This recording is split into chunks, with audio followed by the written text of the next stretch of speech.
Welcome back, everyone. Craig Steger here. So we're live again today. Sorry, I'm a few minutes late.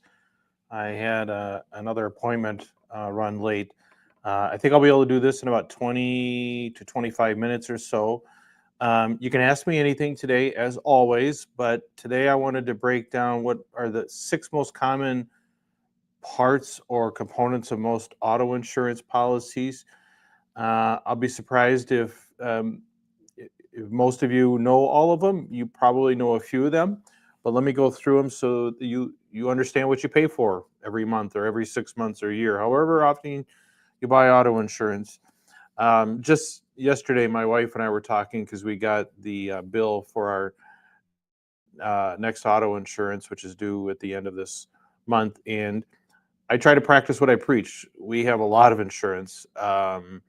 And that includes two teenage drivers and another driver who's no longer a teen, but is under our policy because he's in the military. So I cover my insurance, my family well with insurance, and I purchase a lot of insurance, and so I have to remind myself of that when it comes down to writing that big check every 6 months for our insurance. But so this is a good reminder to talk about what are you getting for? What are you paying for when you buy auto insurance? So let me kind of break down, and this will vary by state. So you do need to obviously consult with an insurance agent, maybe an attorney in the state that you're in. I'm going to really limit my comments to Minnesota, Wisconsin, Iowa, which is where I practice and where I have experience dealing with insurance claims, litigating insurance claims, things like that. Reading insurance policies. But these are the most common functions, components of insurance policies that show up. So first and foremost, an auto insurance policy is a liability policy. What does that mean? And I've talked about that in some of the past live streams. So your liability policy basically means it covers you and your family, your assets, if you cause a crash. If you're involved in a crash, let's say it's your fault or it's possible that it's your fault, that's why you carry auto insurance. It's a liability policy so that if someone has to sue you, your insurance company pays them up to your limits and will have to hire attorneys. That's maybe one thing that people don't always understand. If you're involved in a crash, you cause it, and you get sued, your insurance company will have to hire lawyers at their expense to defend you, to represent you, to try and get the matter resolved or dismissed or whatever they can legally do. And then the insurance company itself pays any damages that are imposed against you, subject to any exclusions and stuff, which I'll probably talk about a little later if we have time. So that's liability, and liability is typically there's two types of liability. There's bodily injury liability, so if someone is actually injured, and it could also be someone in your car.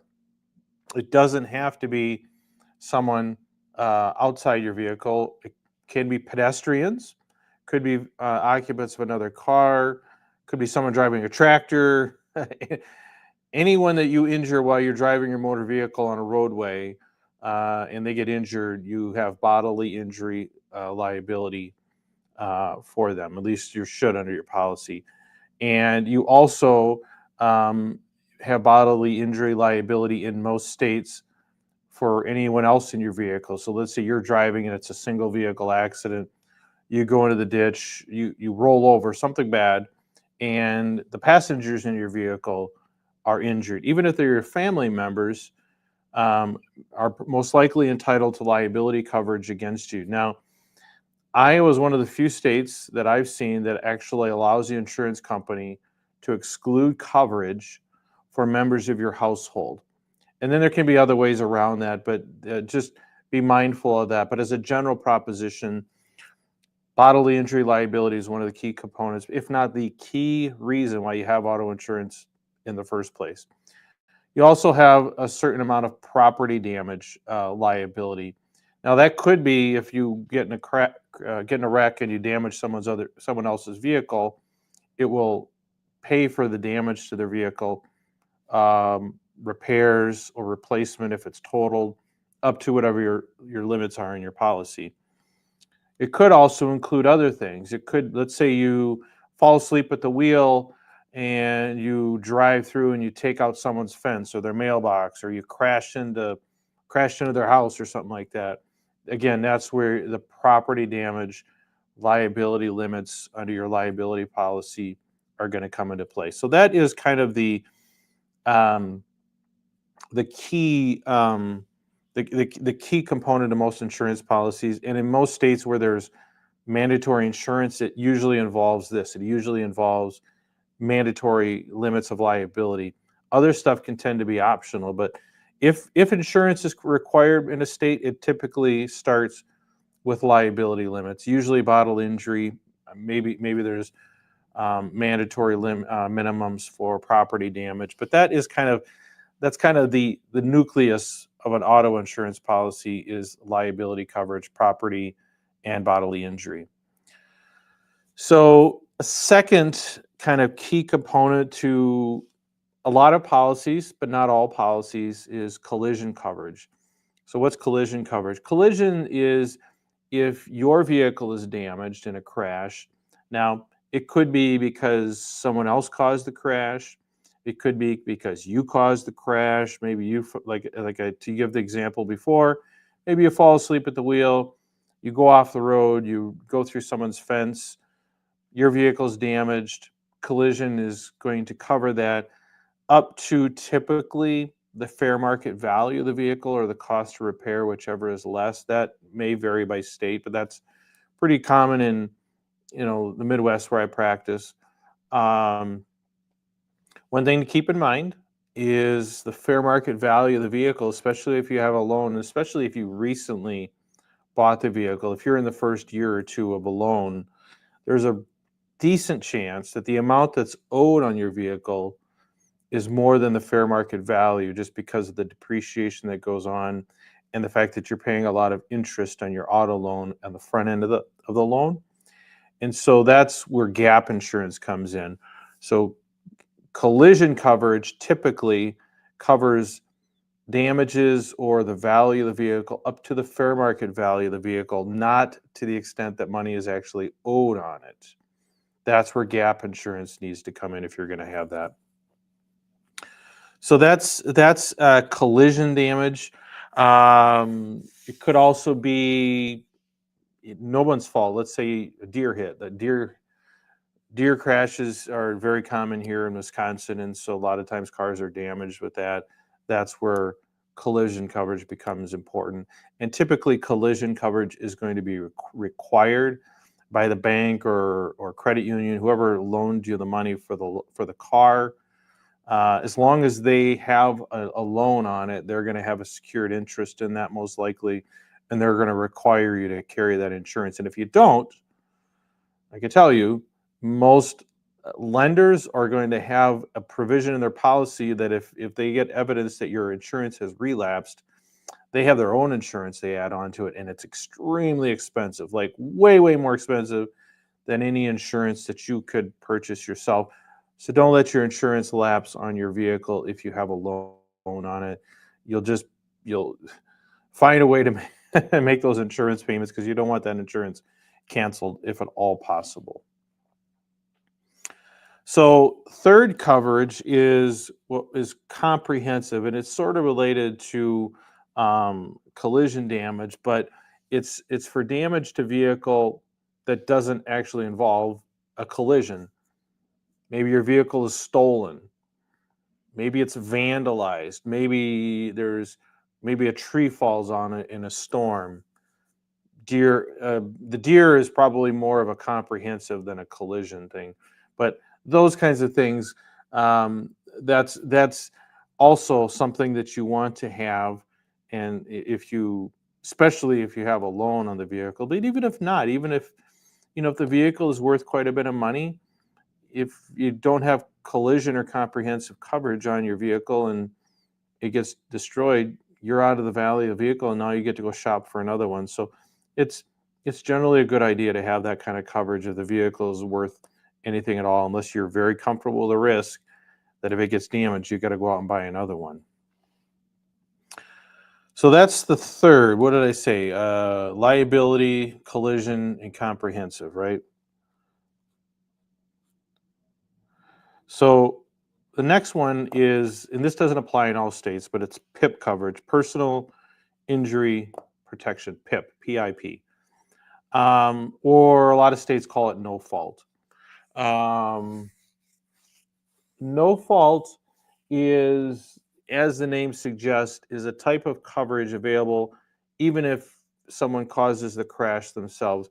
And PIP coverage is typically going to be something that's there because the state requires it. Like Minnesota, for example, across the river where I practice, has mandatory PIP coverage.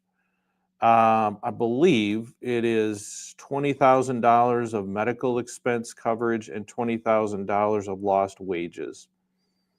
Um, don't quote me on that. You may want to double check that, but if you live in Minnesota, for example, you're going to have that type of coverage. Or since I live in Wisconsin, but I regularly travel to Minnesota for work, as soon as I cross the line, pursuant to the terms of my auto policy, at least, it automatically gets bumped up to whatever the minimum requirements are of the state that I'm in visiting. So if in Minnesota, essentially means PIP coverage gets added to my policy while I'm there. I would imagine most policies operate that way, but you should talk to your insurance agent about that to be sure. But that's pretty normal because we want people to be able to travel across state lines and not worry that they're driving through the state with inadequate insurance. So that most policies, as long as you're not moving and living in the other state, you're just there temporarily, most policies are going to automatically kick in those minimum requirements for the state that you're in. Yeah, it's pretty much, usually it's lost wages. I guess it could be like childcare, but I think in Minnesota, I think it's medical expenses and lost earnings. There's no PIP or no fault that I'm aware of requirements in Wisconsin or Iowa. Other states may have something a little different. So we've got PIP coverage. That's 4. Number 5 is uninsured and underinsured coverage. Okay. I should do MedPay first, but we'll continue on. Uninsured and underinsured coverage is something I talk about a lot. If there's anything you're going to hear on this channel, if you listen to me long enough, is encouraging people to get uninsured and underinsured coverage. In a lot of states, even if they have mandatory insurance such as liability, may not have a mandatory uninsured and underinsured thing. It's something that can be waived. Or it doesn't have to be offered at all. In some states, I think you have to offer it and they have to decline it or whatever.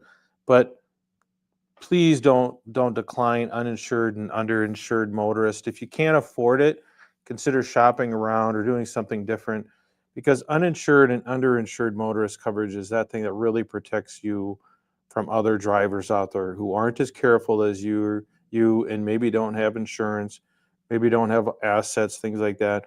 Uninsured and underinsured coverage is the stuff that protects you and the occupants of your vehicle, maybe your kids, your spouse, family members, when other people cause injury and they don't have insurance or don't have enough insurance. And uninsured and underinsured, generally speaking, once you've purchased the liability insurance, it doesn't add that much more to the premium in most policies, at least that's by my experience, to add that uninsured and underinsured coverage, but it's so valuable to have. You really want to try and have that. So I really encourage you, talk to your insurance agent about uninsured and underinsured coverage.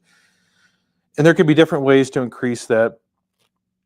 Could be an umbrella. Sometimes if you package your insurance, let's say with your homeowners or renters insurance, you can get some deductions and you can increase, you can get some discounts for having multi-lines of insurance.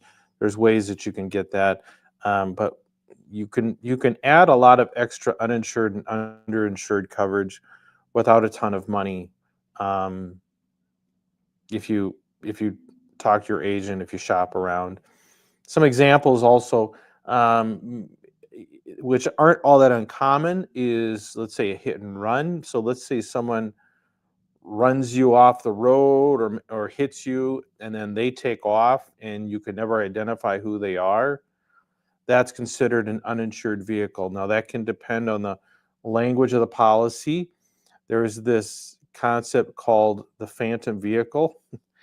I've had a number of cases where this has come up, and what the phantom vehicle policy means, in some policies they will require evidence of physical contact with the other vehicle. Because you can imagine the situation where it could be abused. Someone's driving down the road and they fall asleep at the wheel and they go into the ditch and they roll the vehicle and they're badly injured. And they're like, oh, yeah, I swerved to avoid a car that was in my lane. And it does happen, right? It does happen. But oftentimes you can't prove it. You may not be able to prove it. And maybe they just fell asleep at the wheel and they're just trying to get insurance coverage. So that's where some policies, and maybe that's prescribed by state, will require evidence of actual physical contact, some physical damage. If there's never any contact, you usually need some other evidence to corroborate it. Maybe it's a witness. Maybe it's another vehicle on the road at the time that saw it that can help establish that. But that's the phantom vehicle provision that you need to be aware of when it comes to uninsured and underinsured coverage. One way to avoid all that is to maybe get like a dash cam. Dash cam would presumably capture all of that. And so if there ever is an issue about how the crash happened or why you went in the ditch, a dash cam might be able to help you. So that's something to consider. And then I guess the final one would be MedPay. And I put MedPay sort of in the same category as PIP coverage.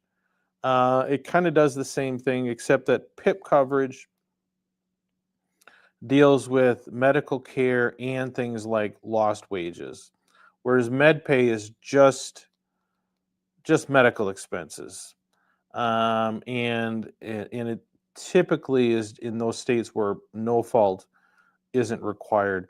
I'm not sure if most auto policies, let's say in Minnesota, where they have no fault, they have PIP coverage, if they also have MedPay. My guess is they don't. But it's been a long time since I lived in Minnesota, so I don't remember what our insurance looked like. But MedPay is, again, kind of that no fault. It's designed to cover. It's a smaller amount. It might be a few $100s, might be a few $1,000s, but it's designed to cover those immediate costs that people incur if they get in a crash and want to go get checked out. Maybe it's an ambulance ride, maybe it's an ER visit, maybe it's some X-rays, things like that. That's kind of what MedPay is there for. It's kind of that immediate aftermath. It's not designed to cover all of your medical care, but it's designed to make it possible for people to go to the doctor if they think they might be injured and not be worried about how they're going to pay for it. So that's kind of what MedPay is. Let me look at my notes here. Yeah, here's some other coverages that may or may not be in your policy. I already talked about gap coverage. So gap coverage is if your vehicle is totaled and the fair market value, which is typically what's going to be paid on a liability policy or a collision policy, is less than the amount owed on it, then gap coverage covers that difference. That makes sure that after the insurance proceeds have been paid to the bank, you still don't have a balance at the bank. So gap coverage is designed to fill that in. You can sometimes purchase it on your own policy. Sometimes the bank will include it as part of the loan. You might want to check that. You don't want to pay for it twice. You don't want to already be paying for it as part of your loan and also pay for it under your policy. So check with your lender about that and see if you need gap coverage, and maybe see if it's more efficient, economical for you to get gap coverage through your own auto insurance as opposed to whatever the bank offers. Roadside assistance, that's pretty common on most policies now. If you have to get towed or flat tire, that kind of stuff. Rental reimbursement can be important, and it can vary a lot. So if your vehicle is damaged or totaled and it's going to take a while for it to be back, you may have coverage for getting a reasonable replacement vehicle for a period of time. Now, policies can vary a lot on this. Sometimes it's for a certain number of days. Sometimes it's what's the reasonable amount of time it takes you to get a get your vehicle repaired or buy a new one. Probably has to be reasonably comparable. So if you were insuring a Toyota Corolla, the bank's probably not going to pay you to rent an Escalade for a week or a month. Something to keep in mind. But if you have that coverage, you might as well use it when you have a crash. Let's see. Some common exclusions that I want to bring to people's attention. Exclusions are things that can, even if you're using your vehicle and it's insured, may bring it out of coverage. Here's a couple of really common examples. If you're like driving for Uber or Lyft or one of the rideshare companies, so you're being paid to drive people around, or you're running a taxi service. Around here, we have people that drive Amish around a lot. Most auto policies will have an exclusion for that. So you need to be very, very careful about that. If you're going to do that kind of work, you need to make sure either you can actually purchase that as additional insurance so that you're covered in that, or you may need to get another policy. So I think like with Uber, at least, I believe Uber has, like, they have their own insurance that they have for their drivers to cover that. But I've had people who were, I believe maybe it's been a few years now, were driving for Lyft or Uber, involved in a crash, and their own auto policy didn't cover them because of that exclusion. Another one, and maybe the more common one, is food delivery people. Pizza delivery drivers were always the ones that dealt with this in the past, but even now with like DoorDash and things like that, a lot of auto policies will have an exclusion if you are driving um, during the course of delivering food. Um, and that could be a big one because maybe you're out just doing everything, you're being careful, whatever, you're driving, you're delivering pizzas, and then you get T-boned by an uninsured driver. It can affect your rights to uninsured coverage, which is kind of crappy because the fact that you were delivering pizzas at the time of the crash didn't really factor into it because it wasn't your fault. But a lot of policies will exclude coverage for that, so it's really important. If you're going to do that, if you're going to deliver pizza or takeout or anything like that, make sure you know if your auto insurance covers that, and maybe check to see if the business that you're delivering for, they may have some coverage under some commercial auto policy that kicks in, but you want to be aware of that for sure. Let's see. Let me see if there's anything else I'm missing. I think that's what I wanted to cover.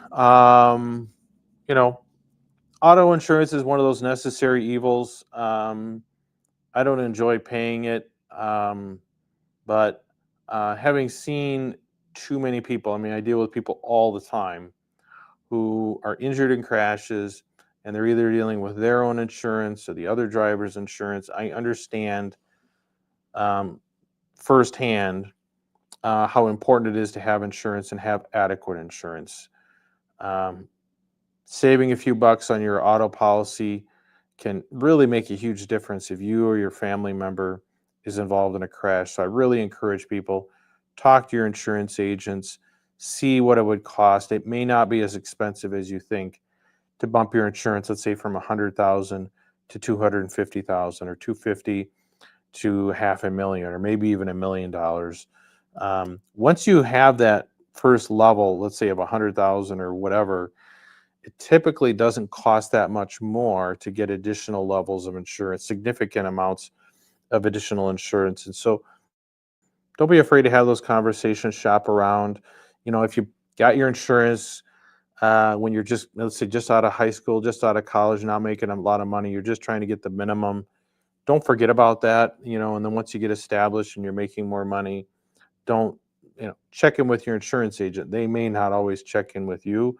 They may not know that your circumstances have changed. So be proactive for yourself so that you can make sure you and your family are covered in the event of a crash if it does happen.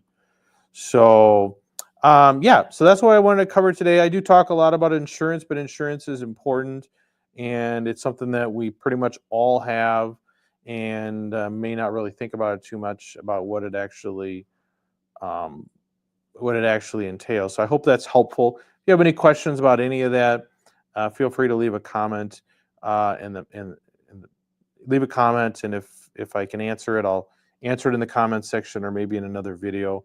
Or if you need to reach out to me, just go to the description and you can find my link tree, and you can get a hold of me that way if you want to reach out to me. So appreciate everyone for watching, and until next time, everyone, have a good one.